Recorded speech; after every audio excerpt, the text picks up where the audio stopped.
Welcome to the Secrets of College Planning. I'm your host, Anthony Uva, and today we're going to get some insight into sports communication at the college level.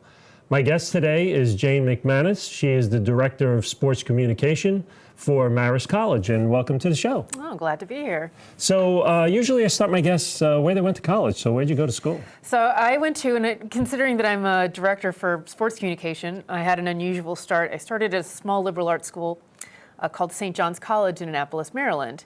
And they don't have a sports program at all other than an intramural program for students. So, but it's called the Great Books School, and they start off with the great books of the Western canon. In your freshman year, you study ancient Greek and you read Homer and Euclid and kind of go through in a kind of chronological way. The second year is kind of Dante and you read the Bible as literature. Wow. And then you move up to, Kant and Hegel and the more modern philosophers for your senior year. Wow, fantastic. Yeah. So let's just go back in time in high school. When did you start thinking about going to college? Was it freshman year of high school, senior year of high school? When did it all begin for you? Well, I think my mother had gone to college. She'd gone to Bryn Mawr. And so I knew the expectation was that I would go to college. My grades were not fantastic, to be honest. Now, I was in Lincoln, Nebraska, however, which gives you a bit of a geographical advantage in the application process, and certainly did back then, I thought. So I applied to 5 different schools, and I got into, I can't remember now, I think I got into all but one. Okay. And, the process is very different now. I have a 16-year-old, so she's a junior in high school. And so, and my husband is a high school teacher. So I look at, my process. Right. And it was, I graduated in 1989 from high school. So it was very different. The way it's evolved now, it's much more competitive. Right. I think students are certainly much more aware. I don't remember necessarily being aware of the classes that I was taking and how that would impact my college application at the time. Right. Whereas I know now students are very mindful of that, and it's it's much more of a curated process. So now you're at college. What's it like? What's the experience that you got from going to college? So I don't know that I think that students anyway, when they're applying to schools, are quite as aware, and I certainly wasn't, are quite as aware of just how the way you choose a college is the way you are choosing to mold yourself into an adult. And, depending on where you go to school and the classes that you take and the education that you have and the teachers that you encounter, that's all going to kind of help shape you and who you become as an adult and what you end up wanting to do. So I really wasn't aware of that, but it very much did. And, my process was great. It was a small school and a very small campus in Annapolis, Maryland, which is a beautiful little town. Sure. And I think we had about 100 students graduating class, and everybody was studying the same thing. There were no electives, so everybody took the same classes. It was a very good experience for me, and I really enjoyed it. It's seminar-style classes, so you really are learning as much from your fellow students as you are sometimes from the tutors. You were reading original texts. It was a lot of reading and writing, which was really good for me. And at the end, you get a Bachelor of Arts in the Liberal Arts, which is not necessarily something that's going to get you into very specific jobs. If you're looking to be an engineer, it's not going to be exceptionally helpful unless you go to graduate school. Correct. So I think my expectation was that I was going to go into law school. I thought that's what I wanted to do. And an education like that, a kind of a broader education, more of a critical thinking style education, would have been really good, I think, for law school. Wow. So now you graduate college. How does one go from graduating college to the director of sports communication for Marist College? Well, it took a long time. There were a lot of intervening steps. So give us a synopsis of what path you took. Let's see. How much time do we have? We have another hour and a half left in the show. I think that should just about cover it. I thought I wanted to go to law school. So I moved to New York City, and I wanted to work at a law firm. So I started temping. And then I got a full-time job at Cravath, Swaine & Moore, which is one of the big firms in the city, as a paralegal. And it didn't take me long to realize that I did not want to become a lawyer, that was not the life for me. So, but just because of my circumstances and living in New York City, I wasn't really very flexible at that time in order to get a new job or to try to change careers right away. Right. So I kind of sat on it for a couple of years, and I was I had this really good friend named Naja, and we were. And I was playing a lot of basketball at the time, too. I should explain that. I'd started playing a lot of pickup at St. John's College, and then was continuing to play in the city. So I had a ball that I would take to different courts all over the city and kind of just play whatever game I could get into.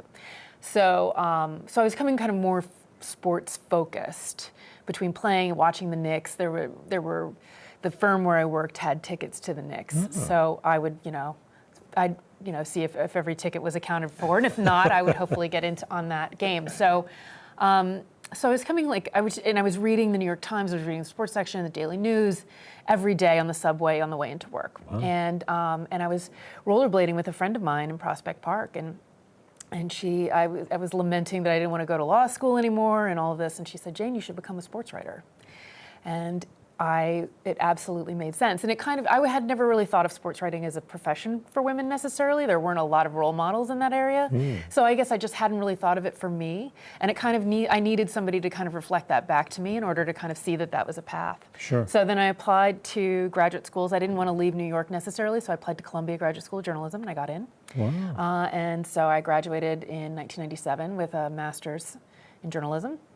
And then I kind of worked my way up from the bottom. I did an unpaid internship. I worked for a while at the Daily News, and then I got my first writing job, which was a part-time sports writer at Newsday, Long Island, and I was paid $11 an hour, and I lived in a shoebox in the city, sharing a flat with a couple other young women, and then worked my way up. Got a full-time job at the Journal News, and then was hired by ESPN, and lo and behold, I've been 20 years in the business. So I was laid off by ESPN in 2017, and they agreed to pay the rest of my contract and everybody's contract. They laid off 100 people at that time. Wow.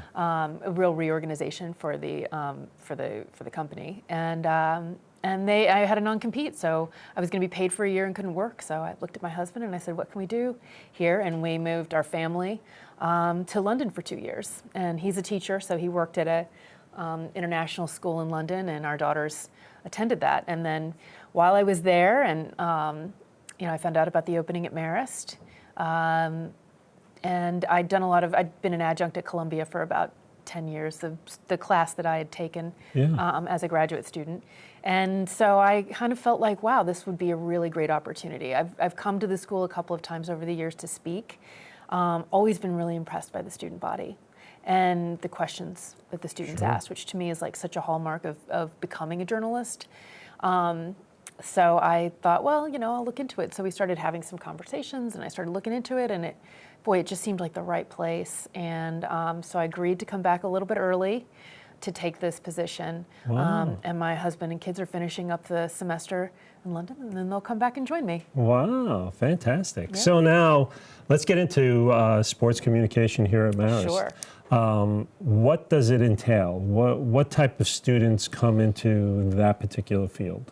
Well, this is an interesting time for sports communication and for communication in general, because we're finding there's a real reset happening with the industry, right? Because we've gone from, when I came into the business and it was broadsheets and you were reading the physical paper and you got it delivered in your driveway every day. Well, now the distribution method for information is very different. People are getting it on their phones, they're reading it on their computers, even maybe just seeing a headline on Twitter, right? It's a very different way of learning and information. However, information itself is probably more consumed now than it was when I was coming in. So I think, you have to look at it this way, where you're not necessarily, you are training students to be able to distribute information in different ways, whether it's radio or podcasts or on TV or in the written form, but you're also teaching them the quintessential skills of what it means to be a sports reporter. And that is, or to go into PR or advertising. But the bulk of it is you have to be able to ask good questions, you have to be able to write very well,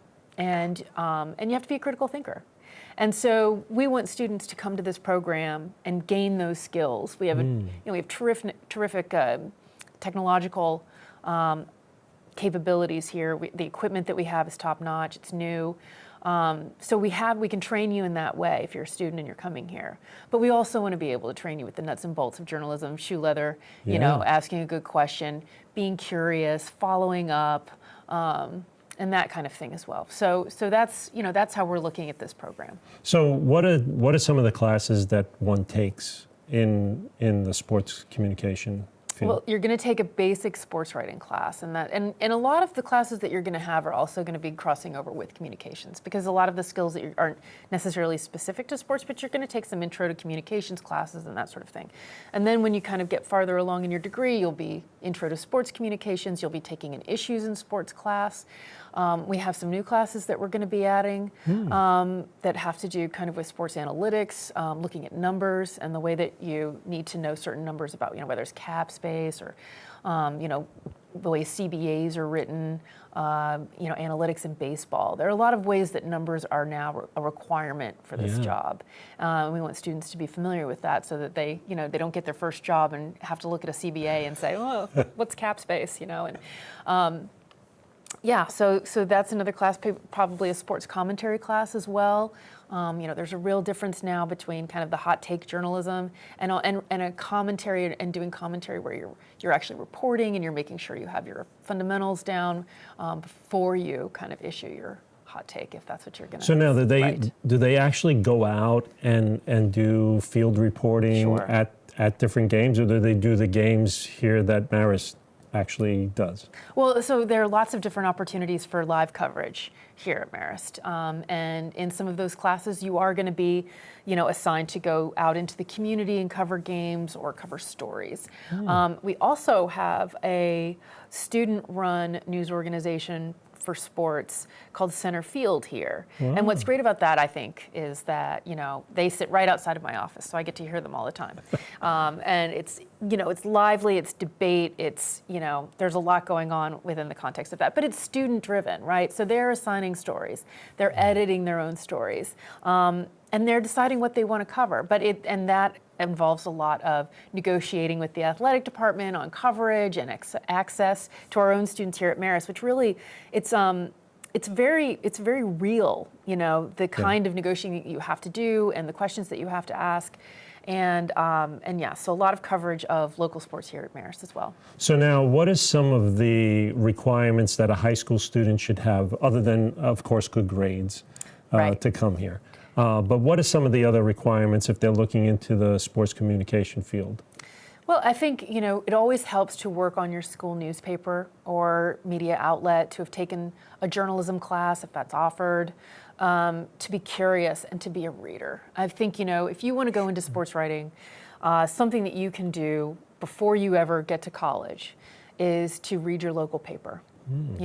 Read your local paper, read ESPN, read Sports Illustrated, read The Athletic, places where you can find good quality reporting and writing. Familiarize yourself with what you like. So much of what will ultimately be a writer's style is kind of based on what they find interesting, what piques their curiosity, the type of style. Like, for example, do you like an anecdotal lead, or do you want to read more of a straight lead? What's more effective in different situations? This isn't necessarily rocket science. You can actually go out and discover, just through your own curiosity, a lot about the sport. And when people come in to the program, a lot of times a professor will go around in an opening class and say, hey, who's your favorite writer? And you want to be able to say that. And one thing that I've noticed over the years is when that happens, it's gone from being a writer to being, people will name a broadcaster. It's not the same thing. So you need to be able to, obviously we all consume television news as well. We're all familiar with the familiar faces that we see on TV. But, to be a true sports communications person, you have to be reading. And there's no substitute for that. Now, the fields are a big, wide variety, right? I mean, not just writing sports, but it could be broadcasting, it could be behind the scenes. What are some of the jobs that students can get after they come to college here? Sure, right, exactly. Well, production jobs are really, that's where people are needed. Those are great, and those students and those skills are in high demand. We have something here at Marist called ESPN3, which is, we're producing an overwhelming number of games every year for the ESPN3 in-house.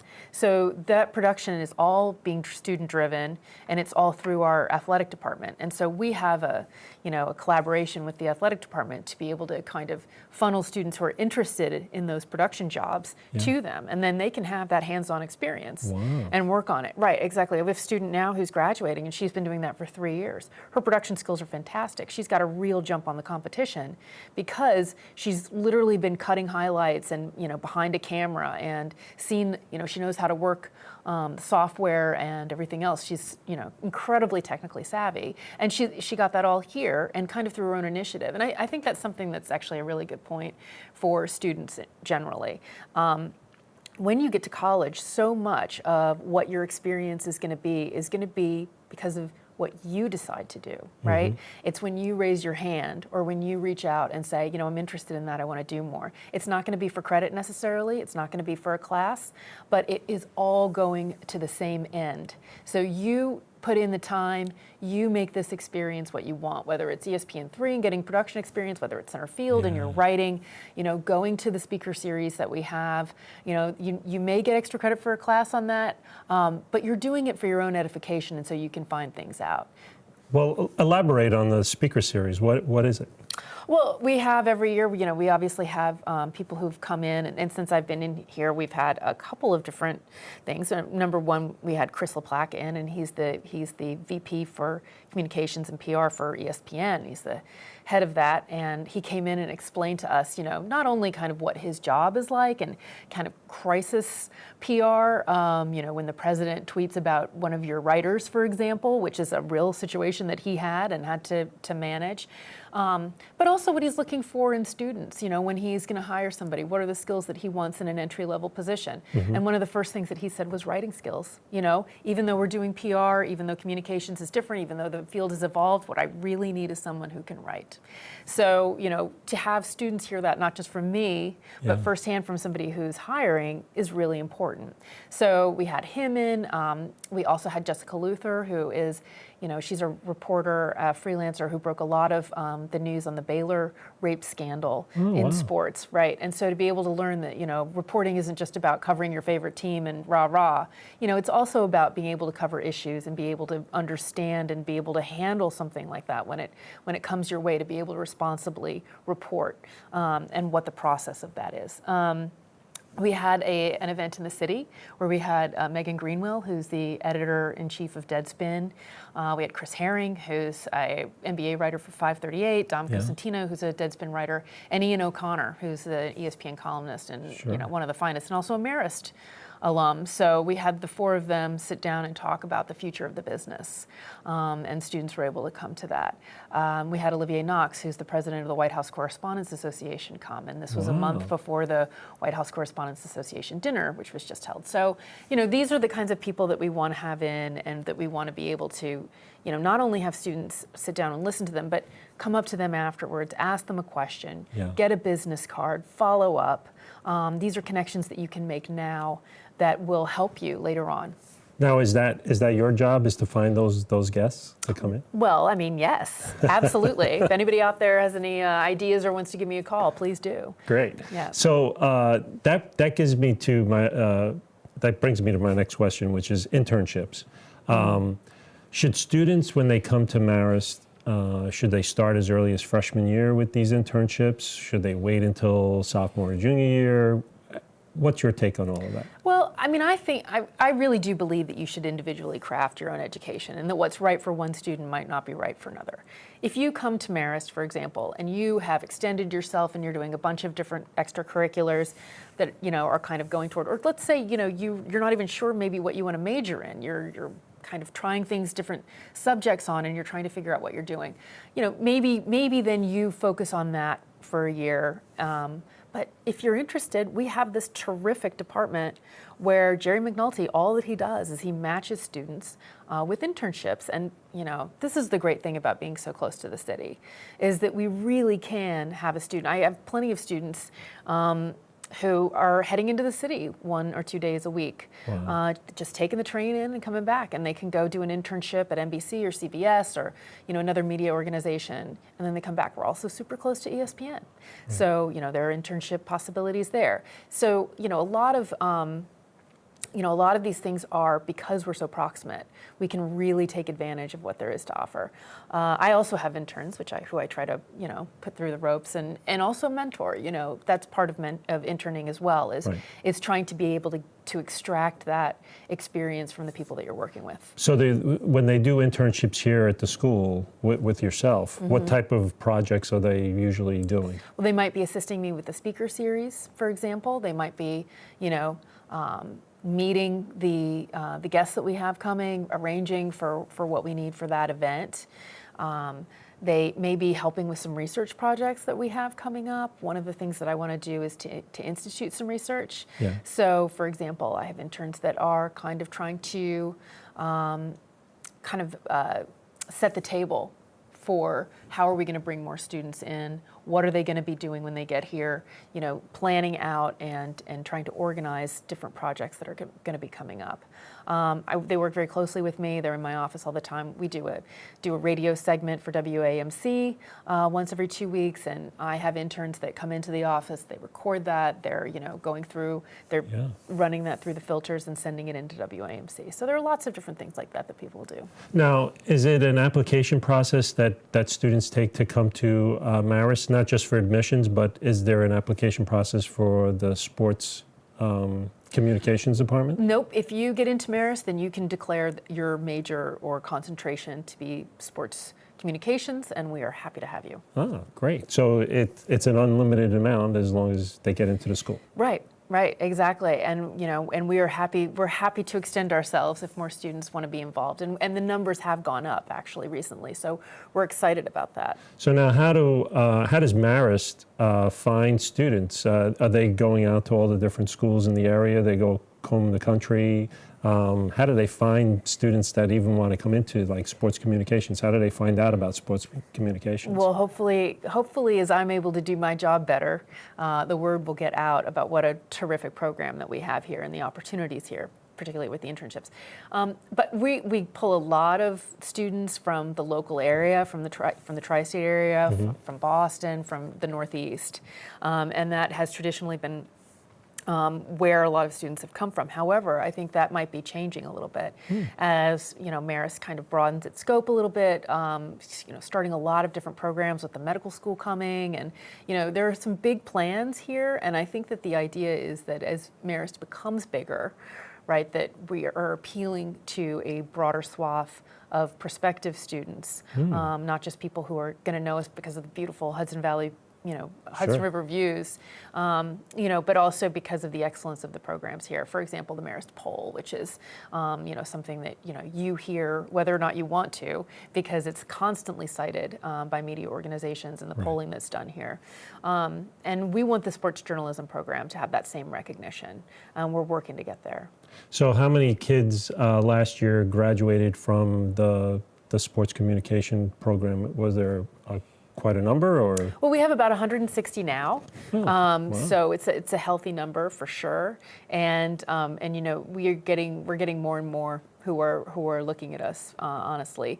So, and I've had prospective students and parents in my office all spring talking to them about what we offer here and what we can do. And the way, the pitch that I give to them is we're starting something here and we're really building this program and we have the resources. And if you come in now, you're going to be on the ground floor of what we're doing. That graduation degree that you're going to get is going to become more and more valuable as this program grows. So what's the experience that a student is going to take when they step on foot on Marist College? What's their first reaction when they get here to school? I hear a lot of. I'm relatively new here, so I can't necessarily speak holistically to that. But one of the things that I've heard over and over again from students as to why they chose Marist was because they wanted to feel that campus experience, that big campus, traditional college experience. And I think if you come and you set foot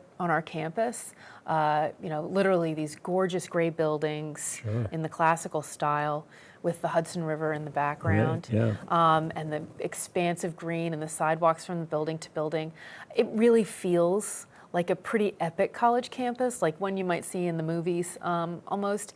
And but it's small enough, right, that you're going to know a lot of the students. You're going to be, you can have campus housing. It's not super competitive. It's not like so big that you get lost. Right. But it's not so small that, like my school was, where you know everybody way too well.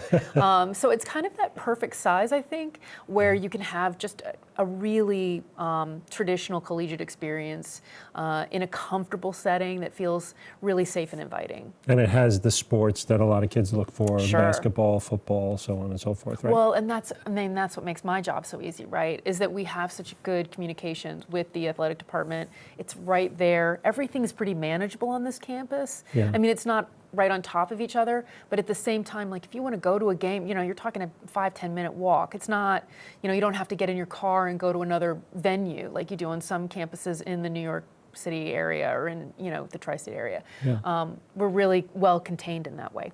Great. So we're coming to the end of our show. Oh. And it always happens, right? Sad. So I usually ask my guests, what advice do you want to give to the parents that their sons and daughters are interested in sports communication? Mm-hmm. They want to come to a school like Marist College. What advice do you want to give to them? I want them to know that we take this seriously, right? We understand how competitive the market is right now. I talk to parents a lot about sports communication, the way that the market has changed. Is this a smart thing for my student, for my son or daughter to be going into right now? And I have no guarantees about what's going to happen with the business. But what I can say is that we want your student, your child, to be as well prepared for this field as they would be by any other department for any other field, and that we take it just as seriously. You're not doing sports communication because it's fun necessarily. I mean, yes, it's fun. It is fun. I can't deny it. But we also want to take it seriously enough that you are well prepared for the job market, because that job market right now is as competitive as it is for, a roster on a semi-pro team, right? You really need to have the skill set to get there. So that's what we want parents to understand. If you want to come into this, that we understand, we're not taking for granted that, there are a million jobs out there. We understand how tight the job market is, but we want our students to be as well prepared as they can be for that market. Great. Well, thank you very much for coming on the show. I appreciate it. You're welcome. Glad to be here. Yeah. So you've been watching The Secrets of College Planning. I'm your host, Anthony Uva. Until next time.